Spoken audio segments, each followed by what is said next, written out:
안녕하세요. 버블한목도파입니다. 구독과 좋아요, 알림 설정, 회원가입 부탁드리겠습니다. 미 국채가 계속해서 이제 꿈틀거리는 추세를 보이고 있습니다. 이렇게 되면 미 국채와 부동산이 어떤 관계가 있는지 조금 아리송해지는데, 미국 국채가 올라가면 당연히 은행채, 그러니까 국내 은행들이 주담대 금리를 올리는데 가장 기준이 되는 금리가 바로 은행채 금리죠. 은행채 금리가 치솟게 되면 계속적으로 금리는 올라갈 수밖에 없다. 은행이 인위적으로 금리를 조정해서 상향등 켜고 풀악셀 밟아가지고 수익률 최고로 뽑아내기 위해서 달려가는 그런 추세도 있지만, 이게 국채에서 비롯되는 은행채의 타격, 그리고 주담대 금리로 이어지는 연속적인 어떤 연쇄적 반응이 계속적으로 커지기 때문에 흔들흔들 할 수밖에 없겠고, 이런 금리 부담은 결국 기존에 돈을 빌려갔던 차주들에게는 엄청난 압박감이 될 수밖에 없습니다. 그래서 늘 미국 국채 10년물 그리고 장기 국채 30년물을 쳐다보셔야 됩니다. 그래야지만 무주택자 같은 경우는 금리가 어느 정도 좀 탄력성을 가지고 좀 유연하게 작동될 때 저비용으로 들어가서 그래도 대출 어느 정도 받아야 되잖아. 그죠? 터무니없이 받아버리면 큰일 나겠지만, 그 영끌에 해당되지만, 그래도 내 집 마련을 위해서는 어느 정도의 파이에 약간 지렛대를 이용할 수 있는 레버리지가 필요한데, 미국 국채 10년물이 굉장히 큰 작동 범위를 가지고 있다는 얘기입니다. 지금 4.2% 내려올 기미를 안 보이고 있어요. 그리고 30년물은 무려 5% 지금 육박하고 있는데, 당연히 은행채 금리 국내에서 높아질 수밖에 없겠고, 지금 시중은행에서 가상금리 내린다 했지만 결국에 가서 두 달 상간에 가상금리 다시 올려서 전체적으로 주담대 금리가 들썩들썩거리면서 계속적으로 오르고 있죠.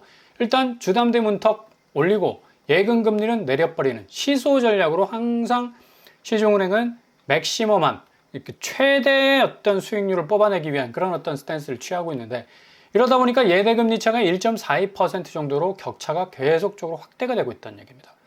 이렇게 되면 결국에 가서는 시중은행 예금 다 뺄 수밖에 없어요. 그래서 결국에 코스피 시장, 자본시장으로 그 금리가, 그 예금이 이동할 수밖에 없는데, 이렇게 예대금리 차가 계속적으로 벌어지게 되면 은행으로서도 좀 난감한 또 입장이 될 수밖에 없는 거고, 어차피 지금 상황에서는 고금리 상황이니까 대출 수요가 지금 계속 줄고 있지 않습니까? 이걸 커버하기 위해서 일단 금리라도 올려야 되겠다라는 어떤 비상책이 나온 것 같아 보이고, 지금 정부에서도 대출 규제에 대한 확실한 어떤 시그널을 계속적으로 보여주고 있기 때문에 시중은행에서 이자 장사한다라는 또 그런 오해를 벗어나게 하기 위해서 일단 주담대 금리 올리고 예금 금리를 또 낮추는 그런 어떤 상황으로 가고 있습니다. 근데 액면 그대로 보자면 결국에 가서는 항상 웃는 사람은 은행일 수밖에 없으니까 이자 장사라는 그 팩트는 변함없는 사실이 될 것 같고요. 이렇게 자금줄이 막히면 결국 전세 대출까지도 지금 영향을 받고 있는 건데, 연말 입주단지 현금 세입자 찾기에 비상에 걸렸죠. 집주인들 지금 난리가 났습니다. 보증금으로 잔금을 못 쳐. 특히 서울에서 신축 아파트 같은 경우는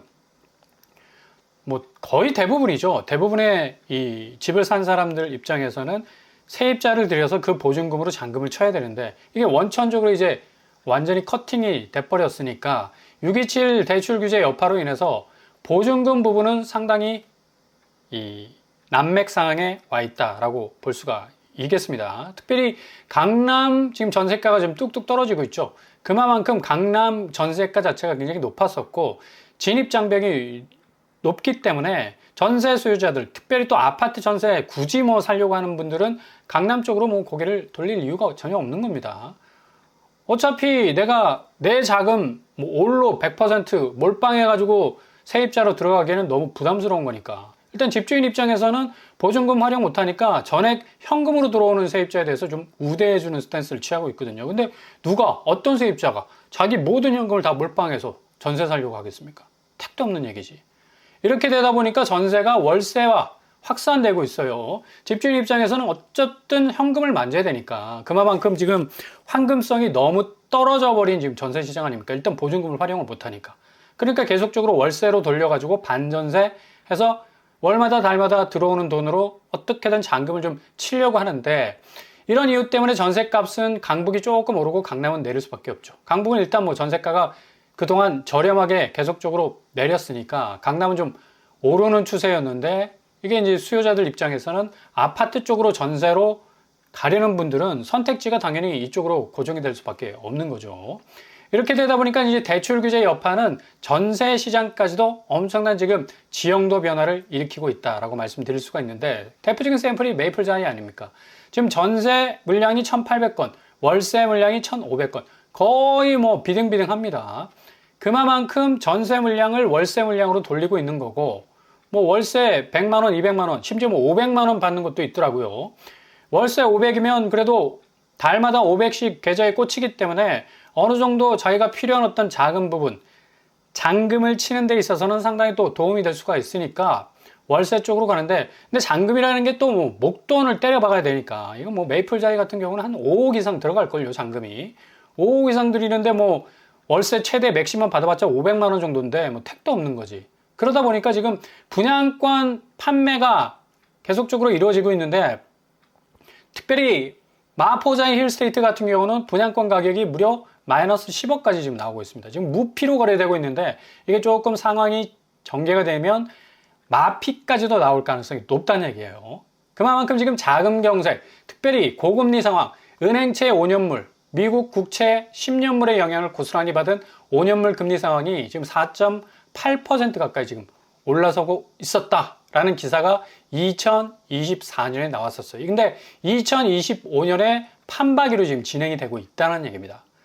그러니까 그만큼 은행채 5년물이 직접적으로 은행의 주담대 금리 엄청난 영향을 주고 있기 때문에 나홀로 반등하고 있는 겁니다, 지금.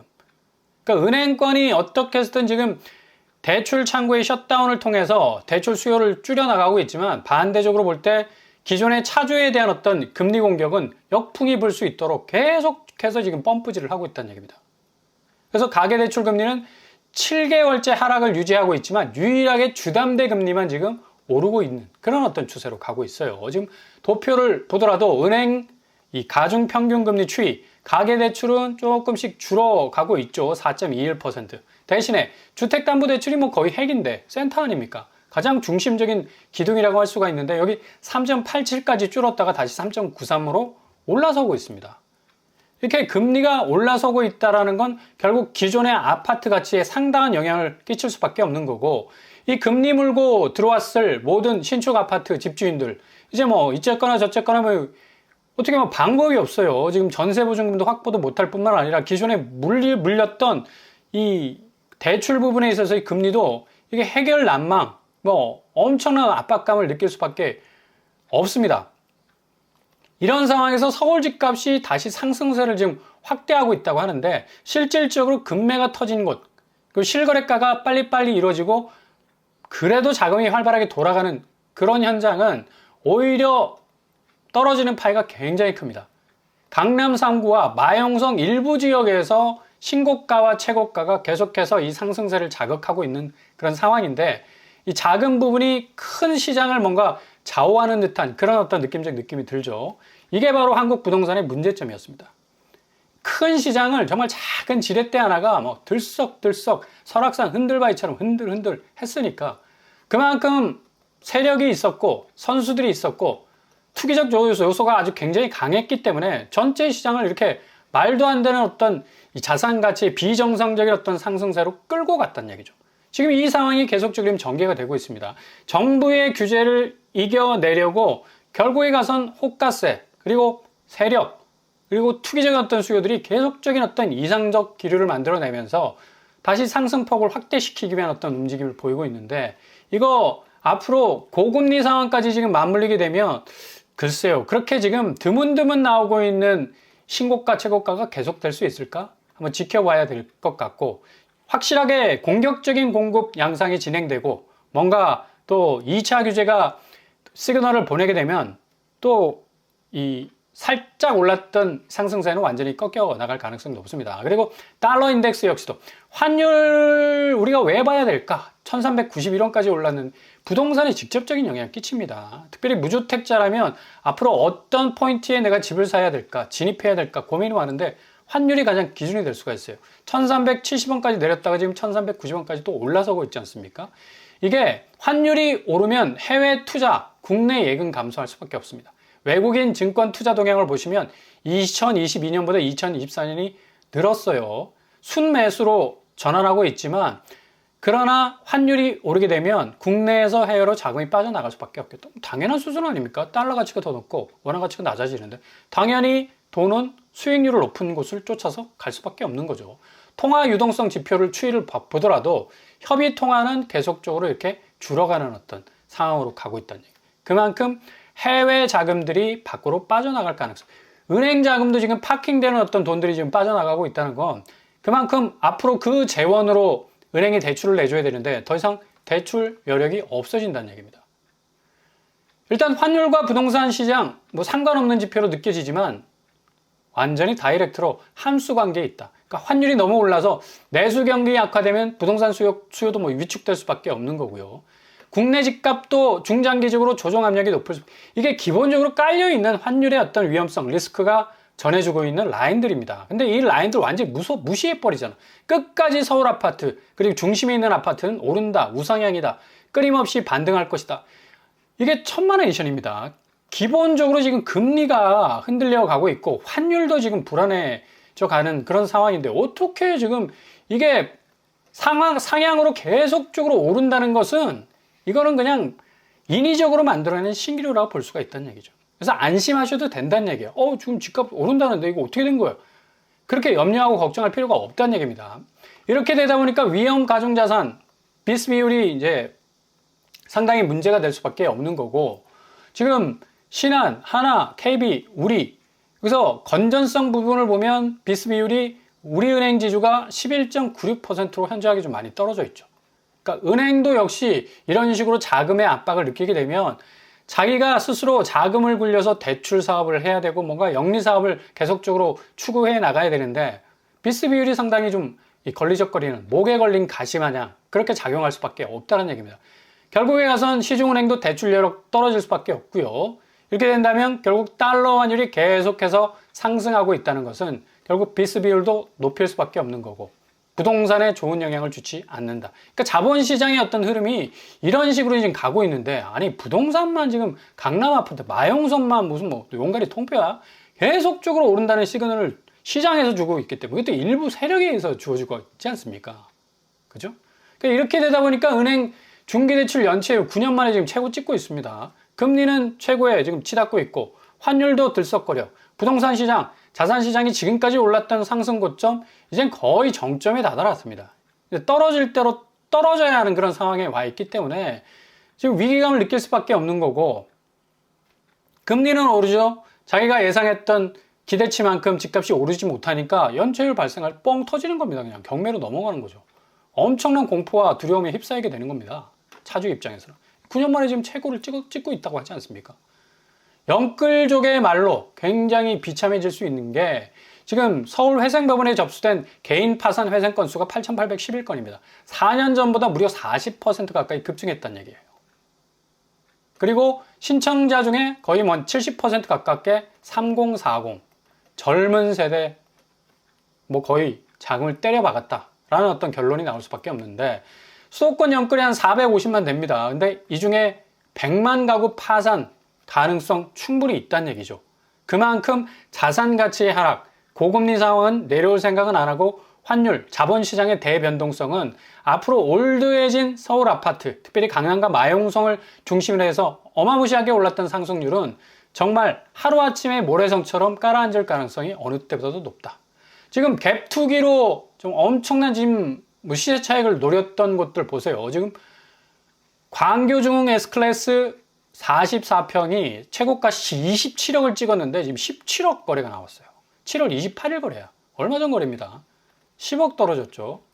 여기 갭투로 들어간 사람은 완전히 눈탱이 밤탱이 되는 겁니다. 자기 돈 가지고 투자했겠습니까? 뭐 전세보증금 물어가지고 들어갔든지 또 뭐 여러 가지 대출 경로를 통해서 엄청나게 돈 땡겼겠죠. 근데 마이너스 10억이야. 동탄도 갭투 어마무시했었습니다. 40평대 최고가 11억인데 직거래 6억 거의 4억 정도 마이너스죠.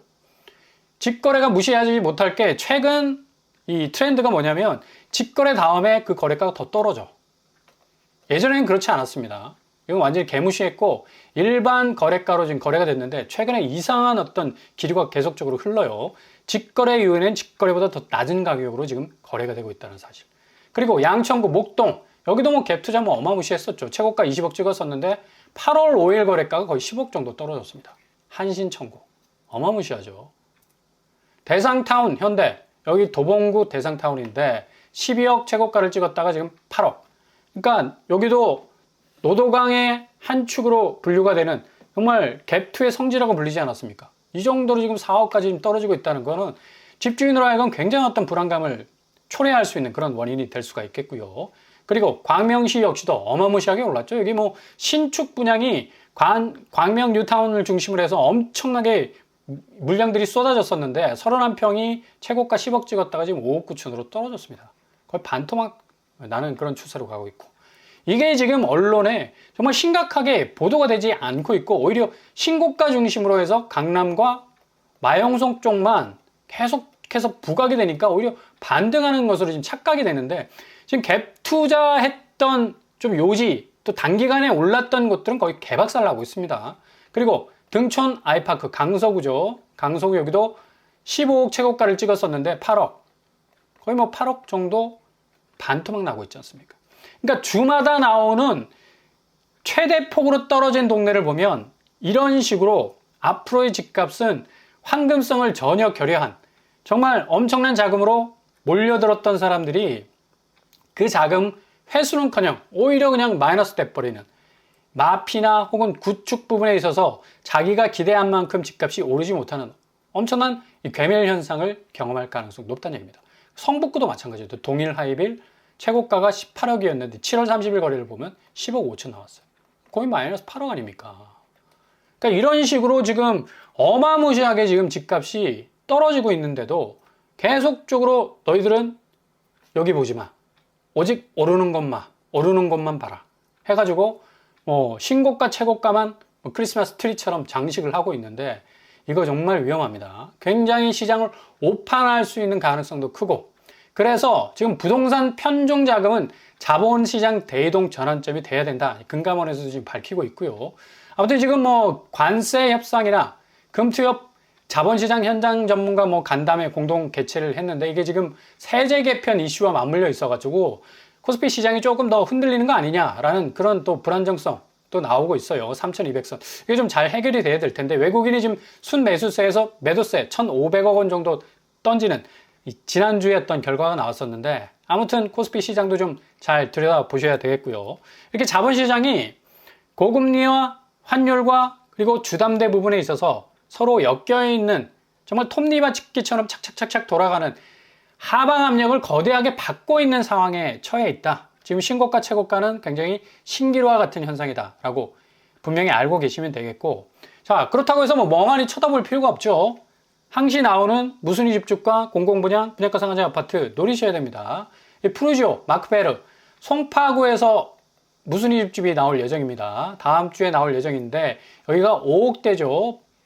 회사 보유분인데 마이너스 1억 정도 돼가지고 4억 초반에 나올 거라는 또 얘기가 들어왔어요.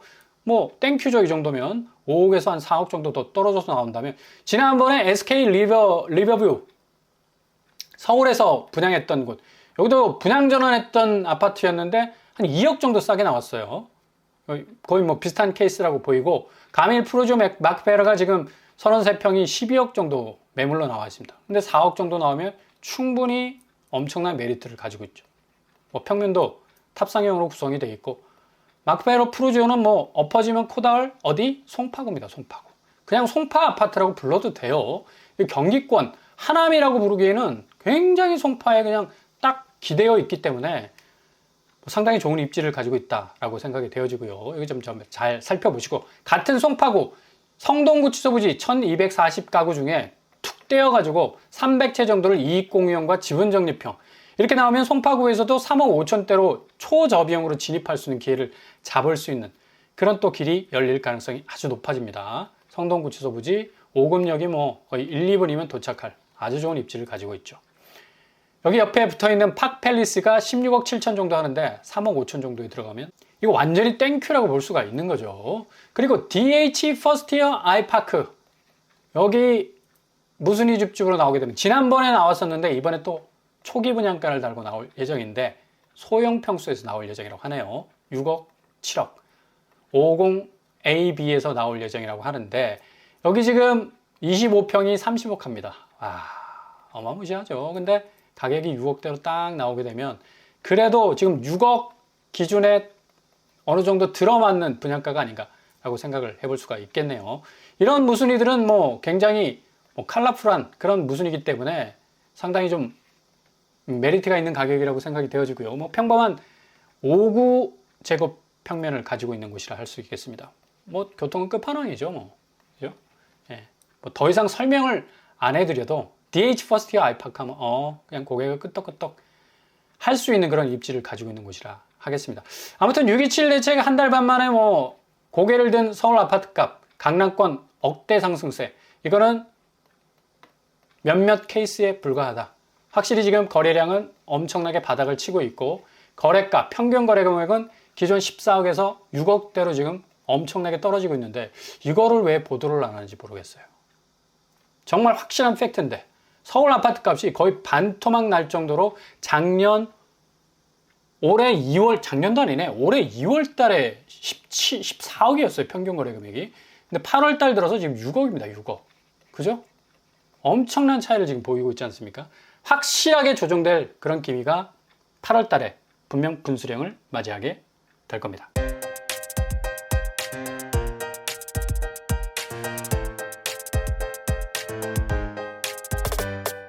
오늘의 부동산 캐릭터죠. 그래서 지금 상황에서는 금리와 환율과 그리고 관세 그리고 코스피 시장 이게 부동산 시장하고 아무런 관계가 없는 것 같아도 무주택자 입장에서는 굉장히 어느 타이밍에 딱 길을 열어서 길을 터서 진입하느냐에 아주 중요한 지표가 될 수가 있겠습니다. 잘 들여다보시면서 골든타임 분명하게 잡아 나가신다면 최대한 리스크를 줄이고 최소한의 비용으로 접근해 나갈 수 있는 그런 비상구를 열어젖힐 수 있는 기회를 잡으실 수 있을 겁니다. 오늘도 응원합니다. 항상 여러분의 길이 꽃길만 되실 수 있길 바랍니다. 이상으로 뻔뻔한 먹톡방을 마치겠습니다. 구독과 좋아요 부탁드립니다. 감사합니다.